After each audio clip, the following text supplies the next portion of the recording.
नमस्कार साथियों, अभी देश में पूरा जो है यूजीसी कानून को लेकर के पूरा सनसनी माहौल फैला हुआ है पूरा देश में। तो आइए हम इनसे जानने का प्रयास करते हैं कि यूजीसी कानून को लेकर के आपका क्या राय है इस पे। तो बताइए सर, क्या नाम हुआ सर?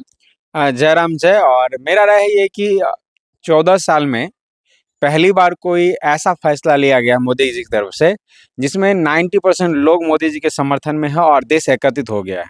यानी जो मूल निवासी है वो एकत्रित हो गया है। और जो विरोध कर रहे हैं हम कहेंगे कि भाई तू अगर लगता है कि तुम बहुत ज़्यादा तुमको तकलीफ हो रहा है तो आराम से इस देश छोड़ कर चल जाओ। पाकिस्तान बगल नज़दीक में है, अफगानिस्तान है, बांग्लादेश है, वहाँ चल जाओ, तुमको यहाँ नहीं रहना चाहिए। और बात रह गई कि इनको समर्थन करने का, कि हम लोग समर्थन क्यों करते हैं। तो देखिए इस कानून में ऐसा है कि जो गरीब SC ST वर्ग के लोग हैं उन पर कोई अगर अत्याचार होगा तो वो क्या कर सकते हैं कि कंप्लेन कर सकते हैं। और ये सिर्फ SC ST वर्ग के लिए नहीं है, बल्कि जो जनरल कास्ट के लोग हैं, जो उसमें उसमें भी आर्थिक रूप से कमजोर है, उसके लिए भी है। लेकिन पता नहीं फिर भी ये लोग क्यों विरोध कर रहे हैं। अगर ऐसा पहले ये कहता थे कि अगर क्या कहते हैं, यादव अगर किसी मोदी का विरोध कर रहे थे, यदुमुल्ला कह रहे थे, अभी सवर्ण क्या कर रहे हैं, विरोध कर रहे हैं। तो सवर्ण मुल्ला कह सकते हैं और ये कह सकते हैं कि वो ये देश छोड़ करके आराम से पाकिस्तान चल जाए, क्योंकि ये इस देश के मूल निवासी है भी नहीं।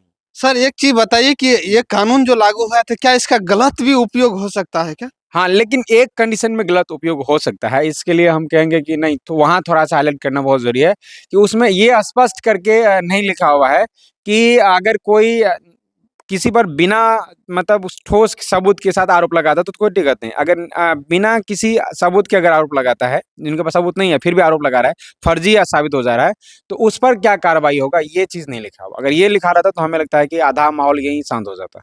तो इस पे विचार करना चाहिए सरकार को। बिल्कुल विचार करना चाहिए और हमको लगता है कि वो वाला चीज़ जो ऐड करने के लिए कहता है, उसका हम भी समर्थन करते हैं कि अगर कोई मतलब बिना किसी आरोप का अगर आरोप लगाता है और वो बाद में फर्जी साबित हो जाता है, तब उस पर भी कार्रवाई होना चाहिए। ये कहेंगे हाँ बताइए। जो कल तक कह रहे थे कि हृदय हिंदू सम्राट, आज मोदी को तेलिया कह कह कर गाली दे रहा है। ठीक तो है? तो हम कहेंगे कि वो जो मोदी का विरोध कर रहे हैं ना, वो देशद्रोही है, इसको देश से बाहर कीजिए और जल्दी कीजिए, थोड़ा बेसी दिक्कत हो रहा है हम लोग को।